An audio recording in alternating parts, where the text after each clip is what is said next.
അണ്ണാ അണ്ണാ അണ്ണാ പാവന സിസ്റ്ററാ. നീ എടുക്കണ്ട, ഇങ്ങോട്ട് മറിയ. ആ മായിട്ടെത്തി, പാവന സിസ്റ്ററാ. ഫോൺ എടുക്കും മായിട്ടെത്തി.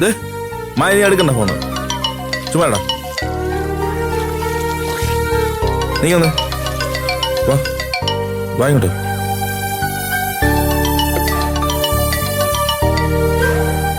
എടുക്കുന്നില്ല അമ്മേ. അവനെങ്ങനെ എടുക്കും? നിങ്ങളെല്ലാം വന്നിട്ടുണ്ടെന്ന് അമ്മ മനസ്സിലായിട്ടുണ്ടാവും. ചേച്ചി, മായേച്ചി ഒന്ന് വിളിച്ചു നോക്ക്. ഇരിക്കട്ടെ.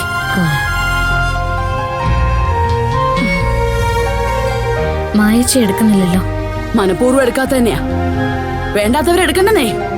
ആരും ഇങ്ങോട്ട് വരികയും വേണ്ട. ആന്റി, ഈ പ്രശ്നം ഇവിടെ അവസാനിക്കാൻ വേണ്ടിയിട്ടാണ് ഞാൻ ചെക്ക് കൊടുത്തത്. ഞാൻ സേതുവേട്ടനെ ന്യായീകരിക്കുന്നതല്ല, എന്നാലും പറയാ, ബുദ്ധിമോശം സംഭവിച്ചു പോയി, വിട്ടേക്ക്. സേതുവേട്ടനോ മായേച്ചിക്കോ ഒരു വയ്യായിക വന്ന ആദ്യം ഓടുന്നത് ആന്റിയും ഭാവനയും ആയിരിക്കും.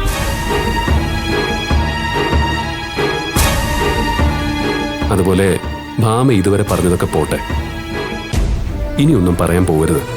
ഇല്ല ഏട്ടാ. ഭരത്തിനോടും പറഞ്ഞേക്കണം. പറയാം. സേതു നിങ്ങളുടെ ഏട്ടനല്ലാതെ വരില്ലല്ലോ. ഭാവന നിങ്ങളെ പഠിപ്പിച്ചത് തമ്മിൽ തല്ലാനല്ല, അത് ഓർമ്മയുണ്ടായ നന്ന്.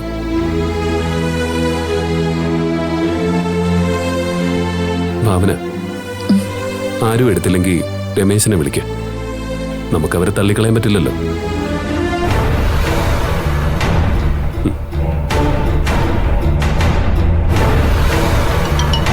പാവന സിസ്റ്ററാണല്ലോ. ഹലോ പെങ്ങളെ. രമേശേട്ടാ, ഇത് ഞാനാ. ആ സൂര്യാണെന്നോ? നിങ്ങൾ എവിടെ ഉണ്ട്? ഞങ്ങളിപ്പോ എന്റെ വീട്ടിലുണ്ട്.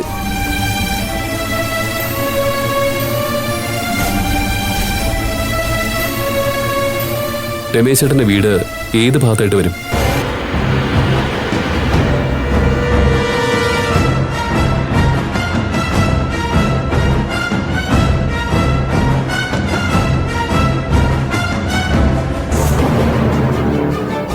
ഓക്കെ രമേശേട്ടാ,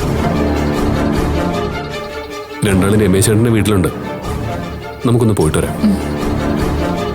അമ്മേ, ഞങ്ങൾ പോയിട്ട് വരട്ടെ. അമ്മേ, നമ്മുടെ സേതുവേട്ടനല്ലേ? നിങ്ങൾ പോയിട്ട് വാ മക്കളെ. ഞങ്ങള് അതുവഴി സൂര്യയുടെ വീട്ടിലേക്ക് പോകും വല്യമ്മേ. അമ്മേ, പോയിട്ട് വരട്ടെ. വിവരം വിളിച്ച് പറയണേ മോനെ. പോട്ടെ വല്യമ്മേ, പോയിട്ട് വരട്ടെ.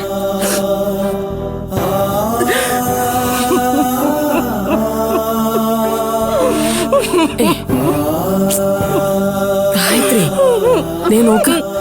ഏത് സഹോദരങ്ങൾക്ക് എന്ത് വന്നാലും ഭാവനയ്ക്ക് അത് സഹിക്കാൻ പറ്റില്ല. അവളെ എന്നെ തോൽപ്പിച്ചിട്ടുള്ളൂ. സാരമില്ല.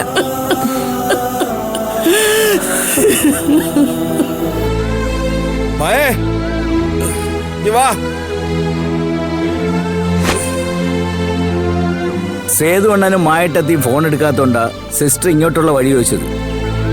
ഭാവനയും സൂര്യയും ഞങ്ങളെ തിരിച്ചു കൊണ്ടുപോകാൻ വേണ്ടിയാണ് വരുന്നതെങ്കിൽ നടക്കത്തില്ല രമേശ, ഞാൻ പോകത്തില്ല. ആദ്യം അവര് വരട്ടെ സേതു അണ്ണ, ബാക്കി പിന്നീടല്ലേ. ഇന്നലെ ആരും അറിയാതെ പോയി മദ്യപിച്ചിട്ട് സേതുവിന് എന്ത് കിട്ടി?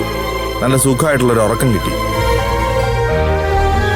നിനക്ക് ഉറക്കം വന്നിട്ടുണ്ടാവത്തില്ലെന്നറിയാം, ഞാൻ ഉറങ്ങി നന്നായിട്ട്.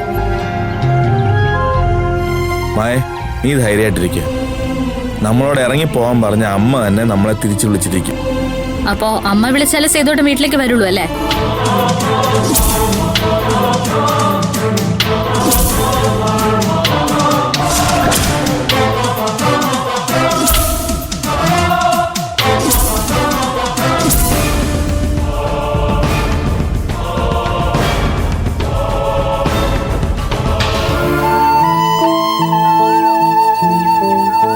എന്താ സേതുവേട്ടാ, എന്തൊക്കെയാ ഇന്നലെ വീട്ടിൽ നടന്നത്? സേതുവേട്ടൻ ചെയ്തത് 100% തെറ്റല്ലേ? ആ സമയത്ത് ഞാൻ ശരിയും തെറ്റൊന്നും നോക്കിയിട്ടില്ല. എന്റെ ആഗ്രഹത്തിനടുത്തുള്ള വീട് ഒത്തു വന്നു. ഞാൻ ആ കാര്യം എന്റെ മനസ്സാക്ഷിയോട് തന്നെ ചോദിച്ചു. എന്നിട്ടാ ഞാൻ ആ കാശെടുത്തത്. എന്നാലും സേതുവേട്ടന്റെ ഭാഗത്ത് നിന്ന് അങ്ങനെയൊന്നും സംഭവിക്കാൻ പാടില്ലായിരുന്നു. സേതുവേട്ടാ, ഇതിന്റെ പേരിൽ ഇനി ഒരു പിണക്കവും ആരോടും വേണ്ട. വാ, വാ സേതുവേട്ട, നമുക്ക് നമ്മുടെ വീട്ടിലേക്ക് പോവാം. ഇല്ല ഭാവനെ, ഇപ്പൊ എന്തായാലും ഞങ്ങളില്ല. അമ്മയല്ലേ ഞങ്ങൾ അടിച്ചിറക്കിയത്. അപ്പൊ അമ്മ എന്നെ ഒന്ന് തിരിച്ചു വിളിക്കട്ടെ. ഞാൻ ഏതായാലും ആ കാശ് നശിപ്പിച്ചൊന്നുമില്ലല്ലോ. ഒന്ന് ആഗ്രഹിച്ച സ്ഥലത്തിന് വേണ്ടി ഒരു അഡ്വാൻസ് കൊടുത്തു, അത്രയല്ലേ ചെയ്തുള്ളൂ.